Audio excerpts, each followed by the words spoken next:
주요 제보 내용으로는 홍장원이 박선원과 짜고 사실과 거짓을 버무려 거짓 폭로 시작, 나라를 이지경으로 만든 장본인, 그리고 홍장원 100억 나랏돈 횡령이라는 등의 근거 없는 허위사실이 포함된 댓글이 확인되었습니다.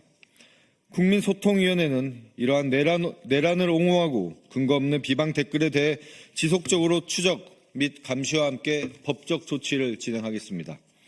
또한 지난 1월 24일 허위조작 감시단은 서울경찰청 사이버수사대에 민주당 인사 살인 예고글 게시자에 대한 고발장을 접수했습니다.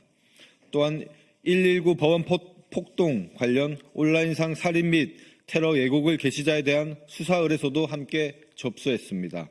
이와 관련하여 허위조작 감시단은 어제 서울경찰청에 출석하여 고발 및 수사 의뢰에 대한 진술 조사를 마쳤습니다. 둘째, 문영배, 이미선, 정영식 헌법재판관과 이재명 당대표에 대한 허위사실 유포 고발 조치입니다. 최근 이재명 대표가 헌법재판관을 매수했다는 허위사실이 유포되고 있습니다. 이재명 대표가 윤석열 대통령 탄핵 인용을 위해 문영배, 이미선, 정영식 헌법재판관에게 거액의 돈을 지불했고 이들 헌법재판관이 그 돈을 받았다는 거짓 주장이 제기되고 있습니다. 이와 같은 내용은 모두 사실무근이며 명백한 허위사실입니다. 정보통신망법은 사람을 비방할 목적으로 정보통신망을 통하여 공공연하게 거짓 사실을 드러내어 다른 사람의 명예를 훼손한 자는 7년 이하의 징역, 10년 이하의 자격정지 또는 5천만 원 이하의 벌금에 처하도록 되어 있습니다. 이에 따라 허위조작 감시단은 해당 허위사실을 유포한 15명에 대해 명예훼손 혐의로 고발 조치할 예정입니다. 네, 셋째, 유튜브 정책 위반 신고에 대한 결과를 보고드리겠습니다. 더불어민주당 국민소통위원회는 그동안 유튜브 정책을 위반한 채널들에 대해 지속적으로 신고 조치를 진행해왔으며 일부 채널에 대한 조치 결과 또한 나왔습니다. 김상진 TV는 내란 행위에 대한 옹호 관련, 선전 관련 영상을 게시하여 채널 폐시 조치가 내려졌습니다. 그리고 신남성연대 채널은 내란 옹호 및 선전 영상인 계엄령 내린 진짜 이유 영상과 게시판의 관련 글이 삭제 조치되었습니다. 유튜브의 해당 조치는 유튜브 커뮤니티 가이드라인 중 괴롭힘 및 사이버 폭력에 대한 정책 위반을 근거로 합니다. 이로써 신남성연대 채널은 유튜브 정책 위반 경고가 누적되고 있습니다. 유튜브는 정책 위반 경고가 3회 누적될 경우 채널을 삭제하는 만큼 해당 채널이 스스로 자정 노력을 기울이기를 기대합니다. 끝으로 국민의힘 거짓말 시리즈 2탄을 발표하겠습니다. 어제 국민의힘 법률위원회는 이재명 대표의 위중교사 사건과 관련하여 신속한 기일 지정을 요청하는 탄원서를 서울고등법원에 제출했다고 밝혔습니다.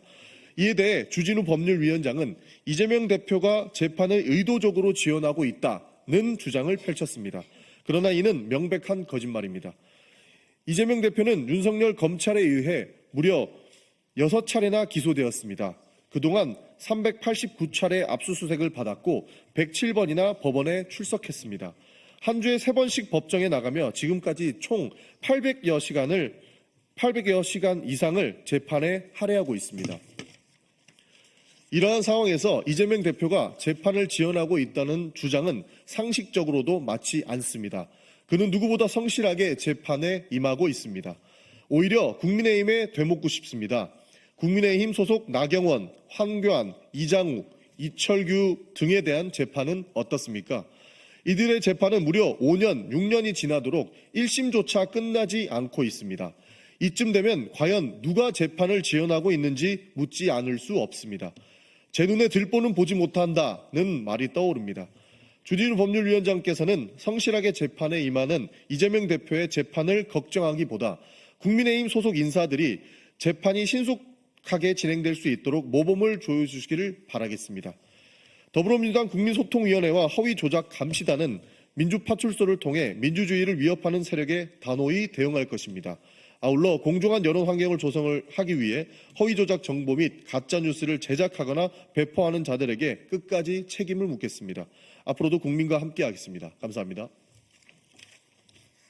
네, 오늘 권성동 원내대표가 페이스북을 통해서 저희 민주파출소를 홍보해 주셔서 감사하다는 말씀 먼저 드리고요. 두 번째로는 회개한 노름이라는 말로 표현을 하셨는데 구상유치하다라는 말로 보내드리겠습니다.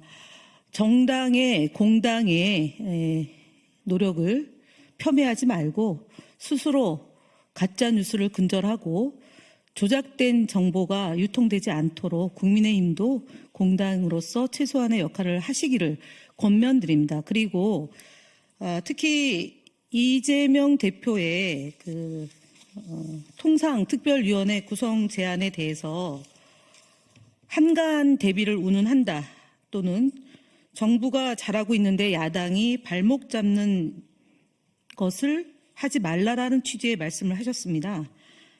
민주당은 경제 살리고 민생 살리고 민주주의를 살리고 그리고 내란 우두머리에 대해서 국민과 함께 심판하겠다는 게 더불어민주당의 일관된 입장입니다. 권성동 원내대표의 지속적인 이재명 대표 흠집내고 더불어민주당을 흠집내는 거짓말 시리즈에 대해서는 내일도 어김없이 저희가 국민들에게 보고드린다는 점 말씀드립니다. 이상으로 브리핑 마치겠습니다.